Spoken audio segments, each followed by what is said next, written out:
sur l'océan, des profondeurs à la surface. Nature Inc. vous emmène à la découverte du corail.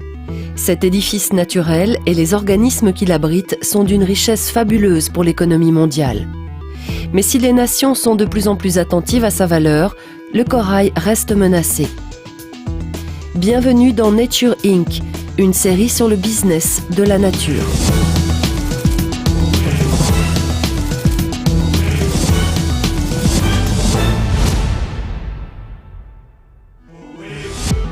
Si nous oublions de protéger la nature, la note peut être très salée. Par exemple, les espèces invasives nous coûtent près d'1,4 billion de dollars par an. Investir dans la nature peut être très rentable. Les New-Yorkais l'ont bien compris. L'euro, très bon marché, est le résultat d'une politique de préservation de leurs réserves naturelles. On estime que la valeur des services rendus par la nature dépasse toutes les économies mondiales réunies. Voici l'unique élément marin visible depuis l'espace, et il est vivant.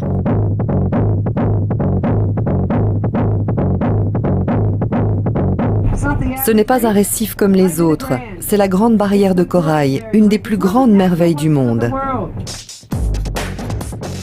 La Grande Barrière de Corail d'Australie s'étale sur 340 000 km², aussi grande que Londres, New York et Mexico rassemblés. C'est le plus grand édifice jamais réalisé par un organisme vivant. Aujourd'hui, cet héritage est en grande partie protégé. C'est le seul organisme vivant visible depuis la Lune.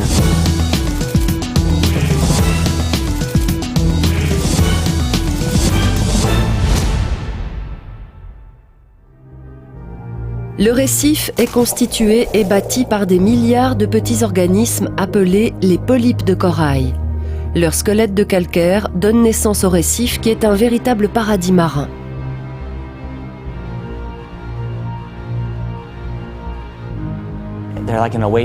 Ils sont comme un oasis au milieu du désert. Ces récifs coralliens sont naturellement attractifs et abritent une diversité vivante fantastique. La structure tridimensionnelle du corail offre une multitude d'habitats formés par les polypes, ce qui fait que cet énorme récif de la Grande Barrière, en proposant un large panel d'habitats, attire une très grande diversité d'espèces.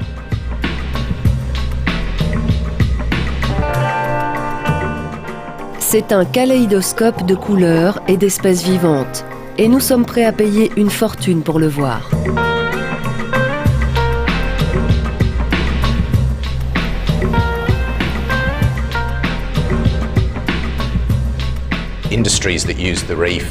Les activités liées au récif pèsent près de 5,7 milliards de dollars par an dans l'économie australienne et génèrent 66 000 emplois. 85% de ces revenus sont assurés par le tourisme.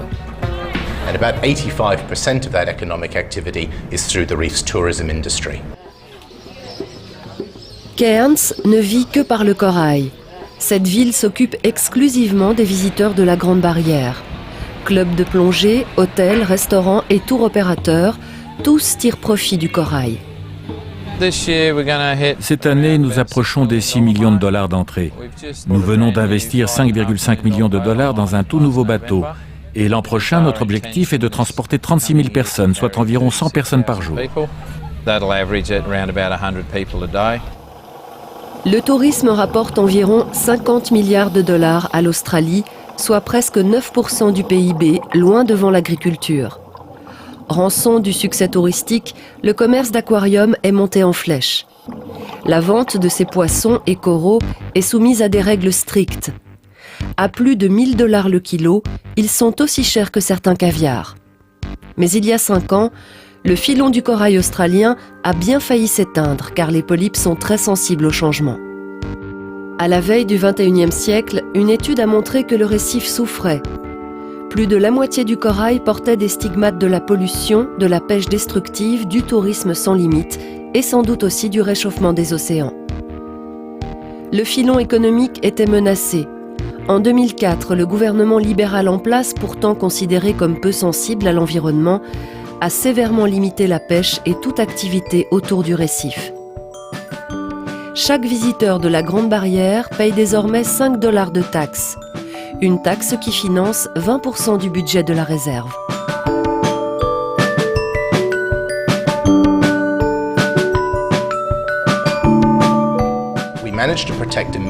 Nous essayons de protéger au moins 20% de chaque type d'habitat et de chaque écosystème de la Grande Barrière. Et c'est une grande réussite. Personne n'était encore parvenu à ce résultat dans le monde. C'est un grand pas pour la protection de la biodiversité du parc maritime. Le corail va mieux aujourd'hui.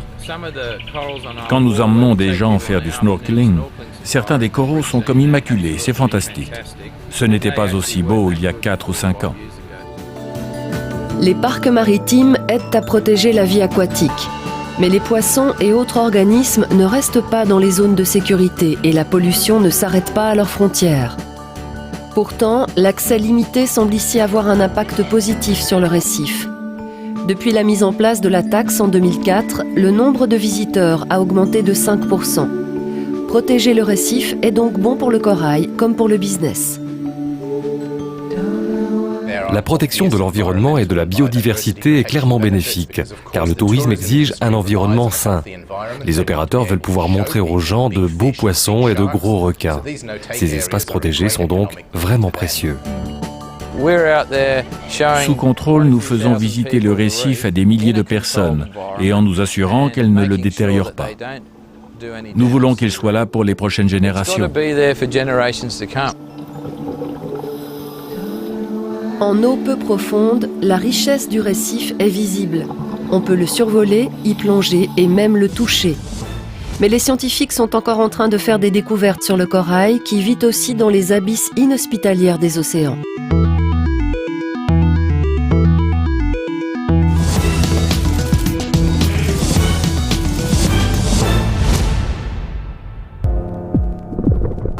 Pour le programme environnemental des Nations Unies, ces coraux des grands fonds ou d'eau froide s'étalent de la mer de Tasmanie aux mers du Nord et sur une surface bien plus large que leurs cousins tropicaux. Seule une infime partie des fonds marins a été explorée.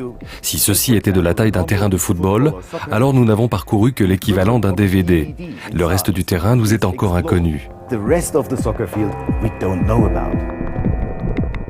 Les coraux qui vivent à ces profondeurs constituent un habitat vital pour les éponges de grands fonds, créatures extrêmement précieuses. De nombreux médicaments sont fabriqués à base d'éponges marines, comme certains traitements contre le cancer. L'année dernière, ce marché représentait $1 milliard. Même les cosmétiques contiennent des dérivés d'organismes marins. Nous ne connaissons pas encore la valeur de ce qui se cache là-dessous et c'est sans doute un véritable trésor.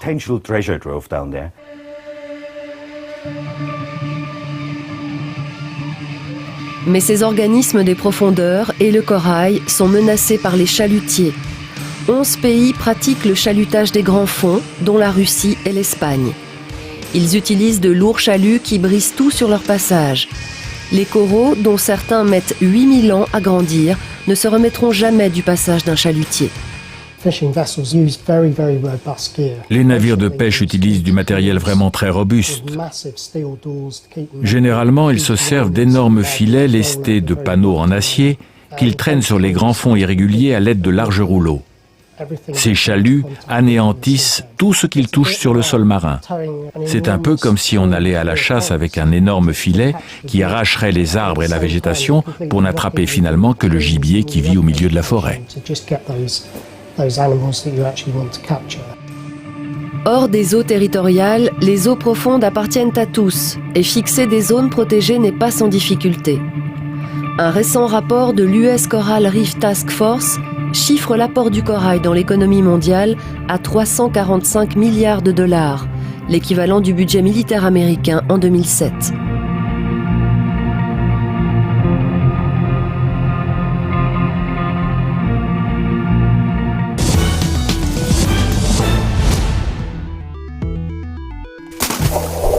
Ce que le corail apporte aux communautés diffère d'un pays à l'autre, s'il est riche ou pauvre. Certains sont complètement dépendants de la santé des massifs coralliens.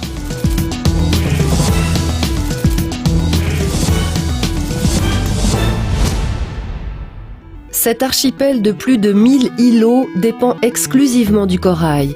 Il s'agit des Maldives, au cœur de l'océan Indien.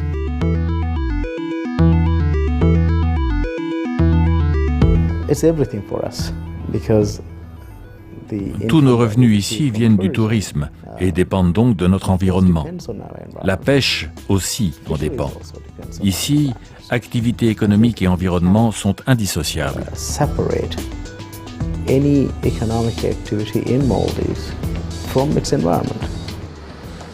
Les coraux ne soutiennent pas simplement l'économie.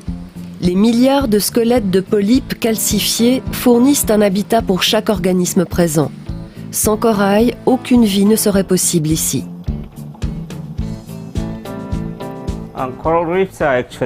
Les récifs coralliens sont très importants pour les Maldives, car ce sont en quelque sorte les fondations des îles.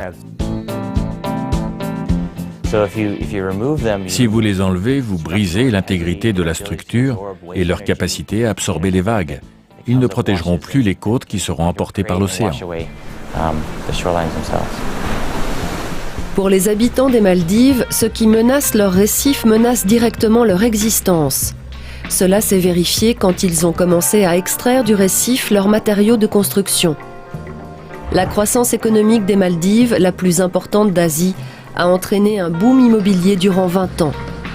Par économie, les constructeurs se sont donc tournés vers leur seule ressource locale, le corail. La terre est rare aux Maldives. Même Malé, la capitale, ne fait que 2 km de diamètre. Quand les habitants avaient besoin de matériaux de construction, ils creusaient au seul endroit possible, le récif. Des millions de tonnes ont été extraites et broyées.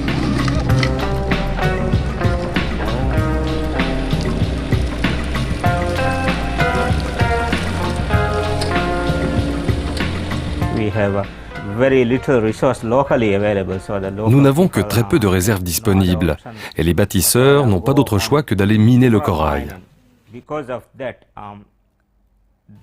À cause de cela, la protection naturelle du récif disparaît et ouvre la porte aux vagues en provenance de l'océan. Et c'est un énorme problème pour les petites îles. Encore pire, un projet d'extension des terres de Malé a comblé l'intérieur du lagon jusqu'au récif. Cela a signé l'arrêt de mort de sa barrière de corail. En 1987, il y a eu une brusque montée des eaux à cause d'une tempête qui provenait de l'ouest australien. Toute la surface récupérée sur la mer a été inondée et nous avons perdu une grande partie de cette zone et des sédiments qui la constituaient.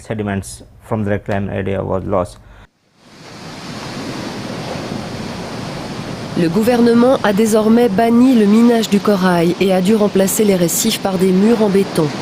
Un coût ignoré au moment où les récifs ont été détruits pour la construction. Le mur en béton a été construit autour de Malé. À plus de 10 000 $ le mètre, le coût total de ce projet de protection des côtes s'est donc élevé à quelques 14 millions de dollars.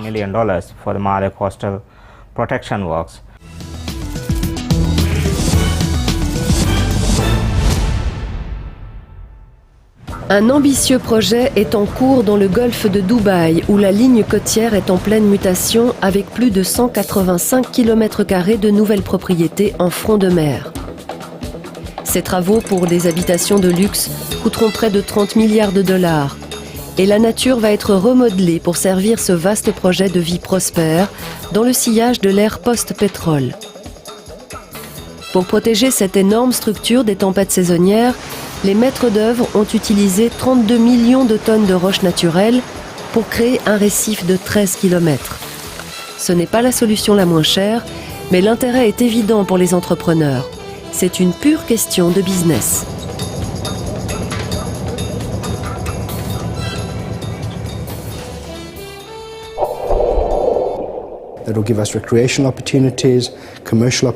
Nous aurons des débouchés de loisirs intéressants comme la plongée sous-marine. Nous aurons aussi des digues stables et nous pouvons former une communauté. C'est donc un investissement gagnant pour les 20 prochaines années. Mais la croissance naturelle du corail est lente avant de pouvoir générer les millions de dollars du tourisme.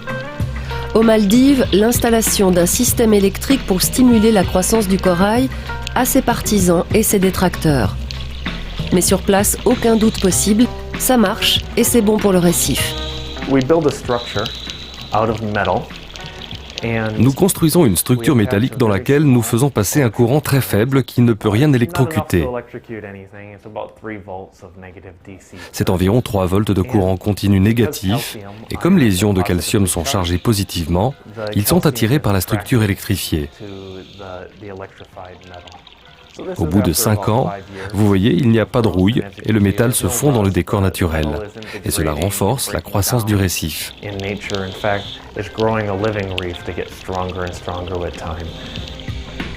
Mais les promoteurs et l'industrie du tourisme ne sont pas les seuls à tirer profit des récifs et bénéficier de leur protection. Dans les pays en développement, les récifs coralliens sont source d'un quart de la pêche et rien qu'en Asie, ils nourrissent 1 milliard de personnes. Pas mal pour un écosystème qui ne représente qu'1% de la planète. Les 2 tiers des récifs coralliens se situent dans des pays en développement. Leur existence est donc vitale pour la subsistance de populations vulnérables. Environ 1 demi-milliard de personnes vivent à moins de 100 km d'un récif corallien et dépendent de sa production et de sa préservation. Mais ironie du sort, les efforts faits pour sauvegarder ces récifs risquent d'être anéantis par un phénomène planétaire, le changement climatique.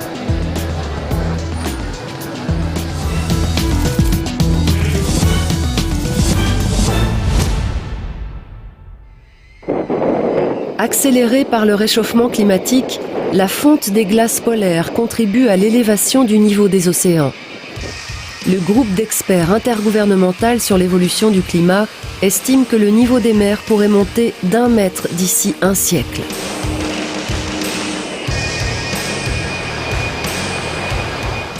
Ici, aux Maldives, nous n'avons ni usine ni grosse source de pollution. En fait, nous sommes punis pour un crime que nous n'avons pas commis.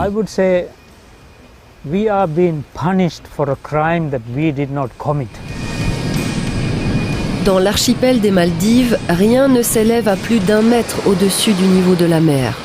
C'est le pays le plus bas du monde et aujourd'hui, la marée le menace en permanence. Comme l'altitude des Maldives est vraiment basse, nous serons les premiers à être touchés par une hausse du niveau de la mer. 1 seul degré de température peut nous être fatal. Even 1 degree rise in the sea temperature is fatal. Le réchauffement a d'autres conséquences que l'élévation du niveau de la mer. En 1998, le phénomène de réchauffement appelé El Niño a tué entre 70 et 90% du corail aux Maldives. En mourant, les coraux deviennent blancs en expulsant les algues symbiotes qui les colorent. Il n'y avait plus rien ici. À Banyan Tree, il était très difficile de trouver du corail vivant. Le tourisme a donc chuté, les visiteurs sont devenus rares, et je dirais que nos revenus ont baissé d'environ 50 à 70%. Tout cela à cause de la mort du récif corallien.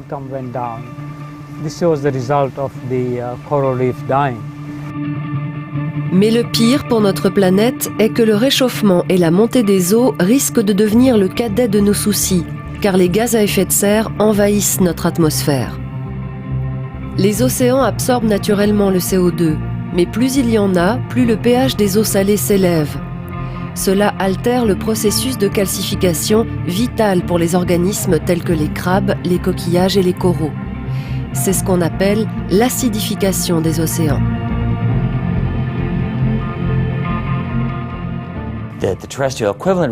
L'impact des pluies acides sur ces trésors peut être comparé aux ravages qu'on peut voir sur certaines statues en Europe.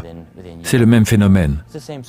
Au fil du temps, les pluies acides attaquent les statues et elles se dégradent par lente érosion. Sans calcification, il n'y aurait pas de calcaire ni de craie. Alors aujourd'hui, les polypes de corail existants doivent se battre pour survivre. Et sans polypes, pas de récif. Les coraux risquent d'avoir du mal à bâtir leur squelette. Le problème est que tout l'écosystème du récif est en train de disparaître. On est en train de perdre la barrière naturelle formée par la structure du corail. Et vous savez, le sable qui protège les plages vient aussi des récifs. L'environnement change trop vite pour les coraux. Ils ont résisté à des bouleversements énormes comme l'élévation du niveau de la mer et le réchauffement, mais sur des millions d'années. Aujourd'hui, au rythme actuel, Ils ne peuvent plus suivre. Nous donnons le mot de la fin à un homme d'affaires célèbre qui intègre l'écologie à sa vision du business. Écoutons le fondateur et dirigeant de l'Empire Virgin, Richard Branson. Il est urgent que les gouvernements adoptent un traité pour taxer les compagnies aériennes comme Virgin Atlantic pour son utilisation du ciel. Et cette taxe payée par les pollueurs financerait la protection des forêts tropicales.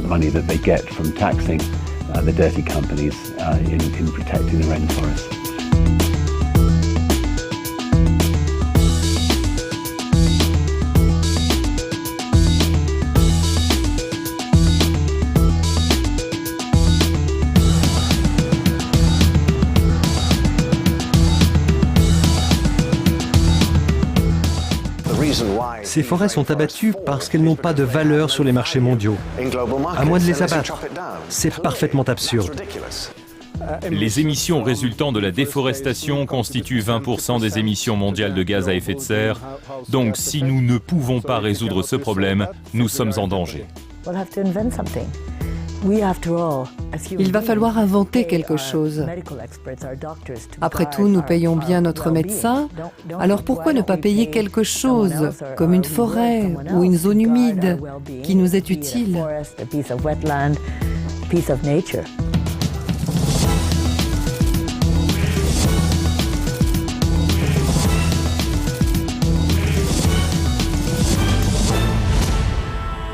La destruction des forêts ajoute plus de gaz à effet de serre dans l'atmosphère que toutes les voitures, avions et bateaux sur la Terre. Le défrichement pour le bétail, les cultures et les constructions, ou toute autre dégradation de la forêt, représente un échec dans la lutte contre le changement climatique. La science démontre qu'il est capital d'arrêter la déforestation équatoriale pour limiter le réchauffement climatique. Les forêts vierges stockent 60% plus de carbone que les plantations. Mais aujourd'hui, ces forêts sont abattues à un rythme de 10,4 millions d'hectares chaque année. Pour le moment, il est plus rentable de détruire la forêt tropicale et de voir les émissions partir dans l'atmosphère que de restaurer les zones dégradées. Dans cet épisode de Nature Inc., nous vous présentons les nouveaux projets qui ont pour objectif de rentabiliser la forêt tropicale avant qu'elle ne soit abattue.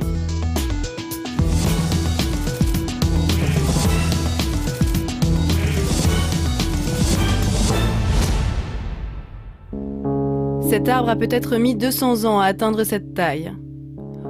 Au cours de sa vie, il a prélevé jusqu'à 1 tonne de carbone dans l'atmosphère, à peu près l'empreinte carbone d'une personne pour un vol aller-retour de Londres à New York. La forêt amazonienne contient environ 100 milliards de ces arbres. Au total, il stocke entre 60 et 90 milliards de tonnes de carbone. Mais couper un arbre ne coûte qu'environ 5 $ US et la vente du bois d'un seul arbre peut atteindre des milliers de dollars. Depuis des décennies, les écologistes nous mettent en garde contre les coûts de la déforestation sauvage. Désormais, la science et l'économie nous révèlent toute la valeur de ces forêts.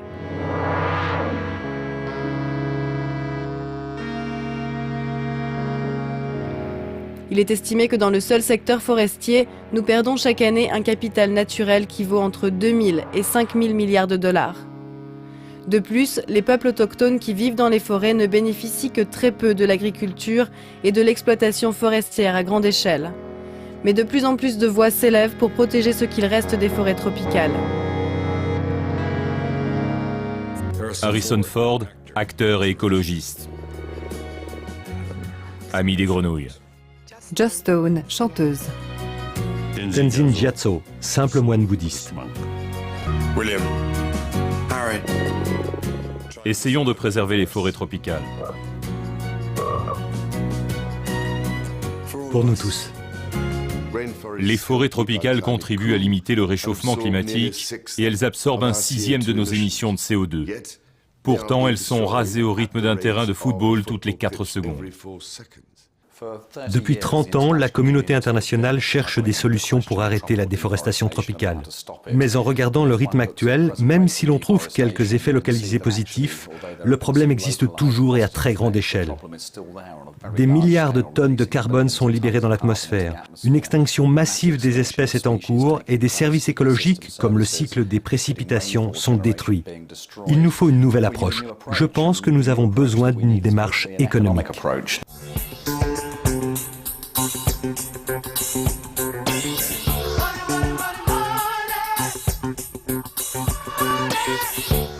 La Norvège donne l'exemple avec son système d'incitation à garder les forêts sur pied.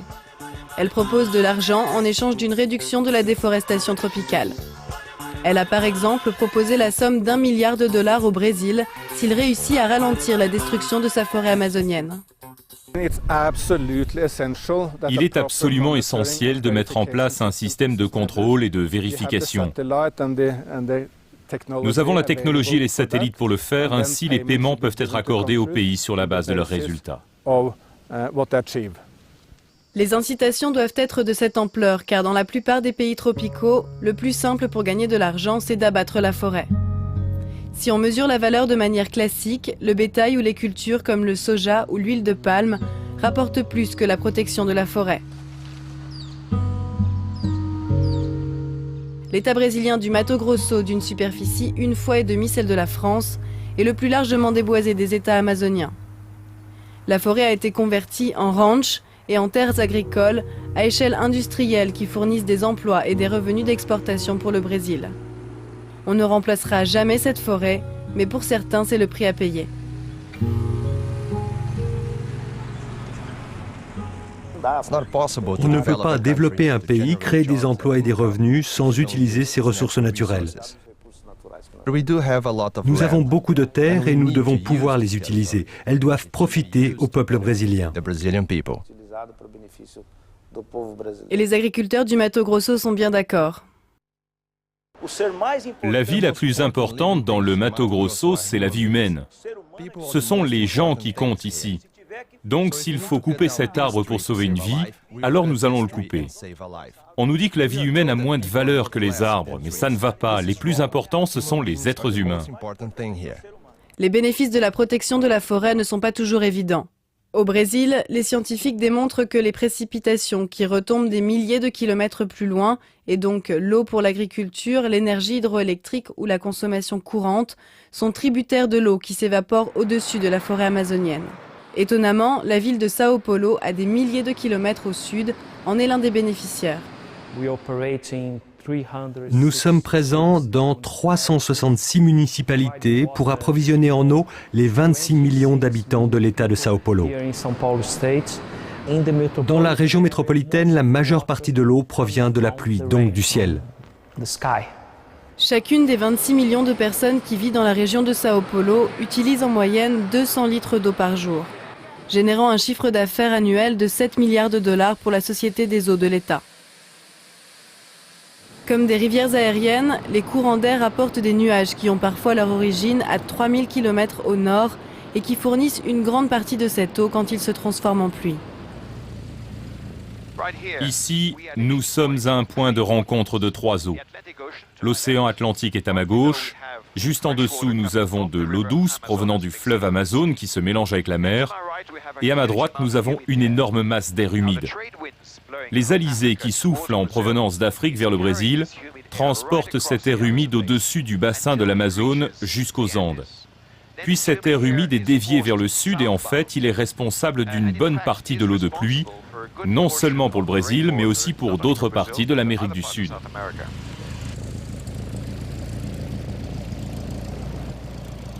La forêt amazonienne couvre environ 7 millions de kilomètres carrés et représente plus de la moitié des forêts tropicales restantes du monde.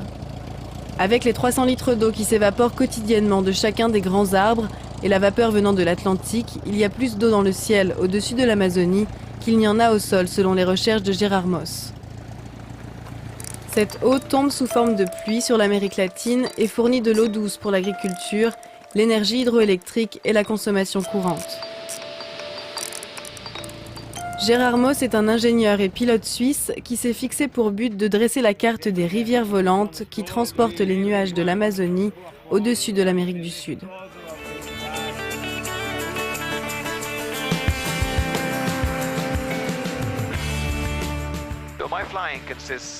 Ainsi, lors de mes vols, je pénètre dans ces rivières volantes pour en extraire un échantillon d'air ambiant qui est canalisé dans l'appareil vers 2 tubes de verre qui sont ensuite réfrigérés à moins 80 degrés. Cela nous permet d'en extraire une petite goutte d'eau. Nous déterminons ainsi si cette goutte provient directement de l'océan ou de l'évaporation des arbres, ce qui nous permet d'identifier l'origine de l'eau de pluie pour le Brésil et d'autres parties d'Amérique du Sud. Dans la plupart des régions du sud du Brésil, plus de 70% de l'eau provient bien de l'intérieur des terres. En fait, lorsqu'on recherche l'origine de cette eau, elle provient aussi de l'océan Atlantique, mais bien souvent, la majeure partie des précipitations vient directement de l'Amazonie.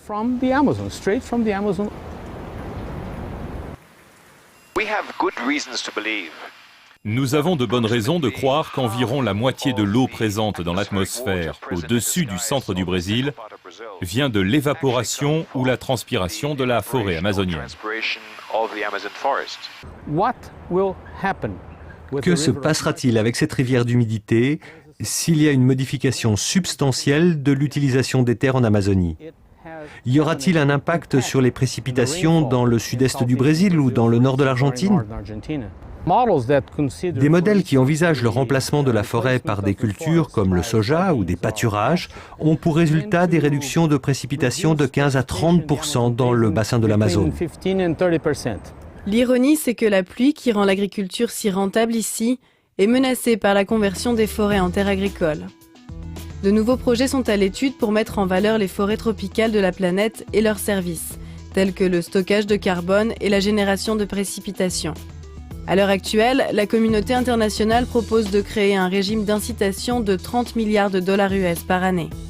La principale difficulté de cette proposition consiste à verser l'indemnisation aux bonnes personnes, celles qui ont réellement le pouvoir de protéger la forêt. Nous devons nous assurer que les communautés rurales reçoivent les indemnités directement, car si ce n'est pas le cas, la déforestation ne s'arrêtera pas.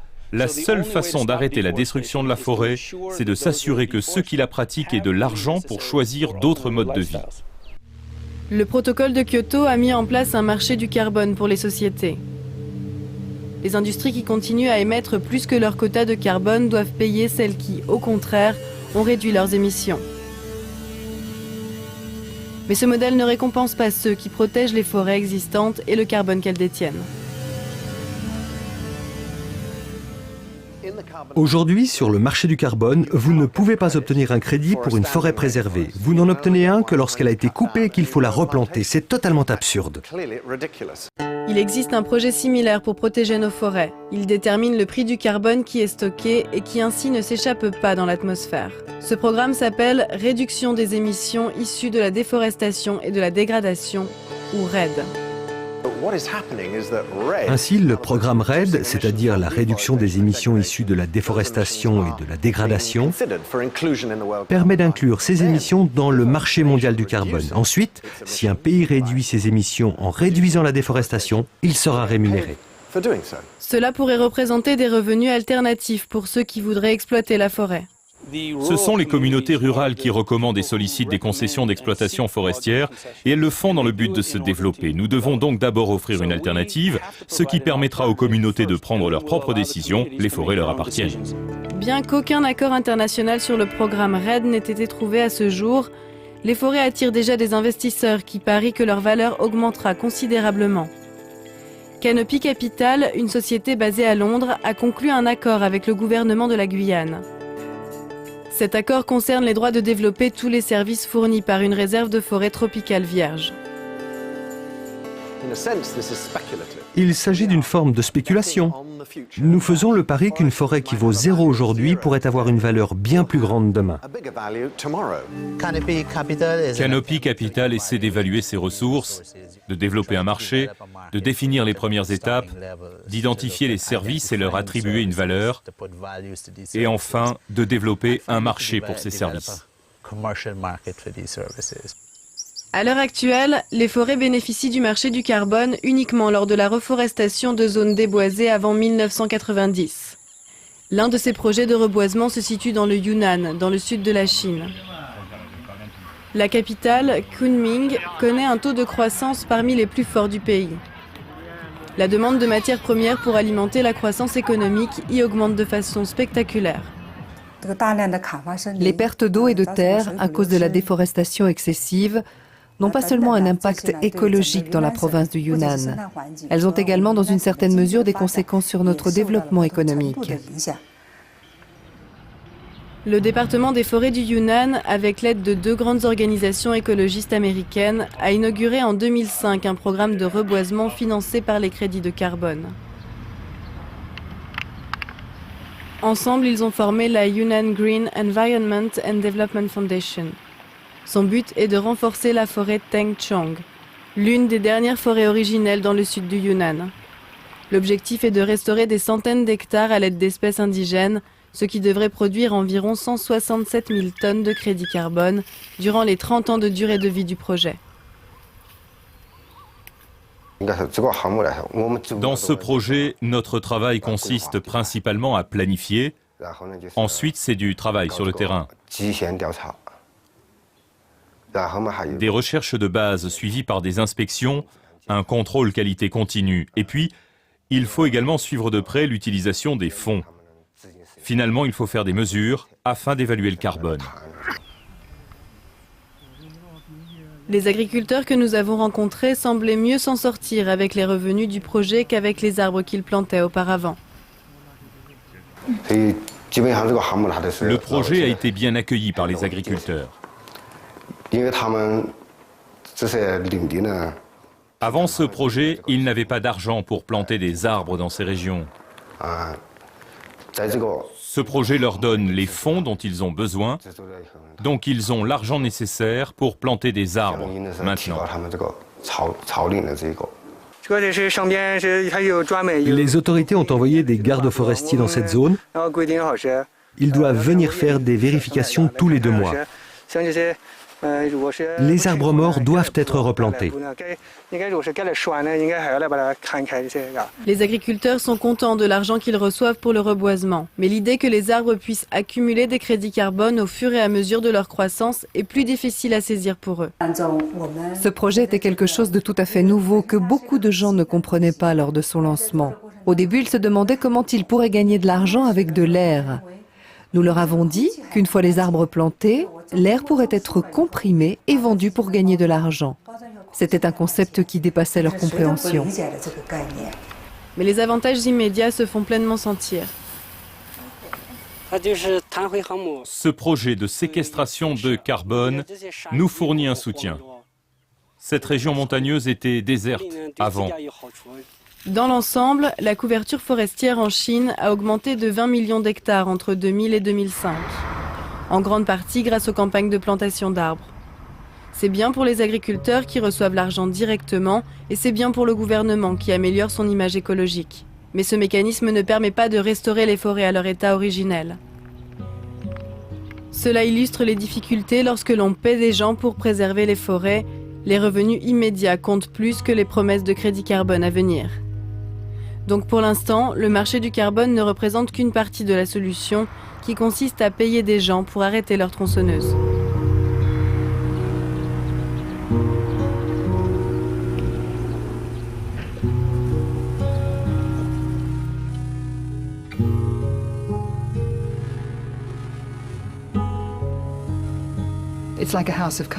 C'est comme un château de cartes qui s'effondre. La poursuite de la croissance du PIB a un coût écologique très élevé. On le voit avec le réchauffement climatique, mais également avec les écosystèmes qui atteignent des seuils critiques et certains systèmes hydrauliques qui sont sous tension. C'est la dette écologique cachée qui surgit. Afin de recevoir les services de gaz, d'électricité et d'eau dans une maison ou une société, nous sommes prêts à payer. Donc, on doit faire la même chose pour les forêts tropicales qui agissent sur le climat, génèrent des précipitations et protègent les espèces. Il va falloir payer l'addition pour tout ça. Il va falloir inventer quelque chose. Après tout, nous payons bien notre médecin, alors pourquoi ne pas payer quelque chose, comme une forêt ou une zone humide, qui nous est utile? La question est de savoir qui paie le prix de ces services écologiques qui profitent à tout le monde.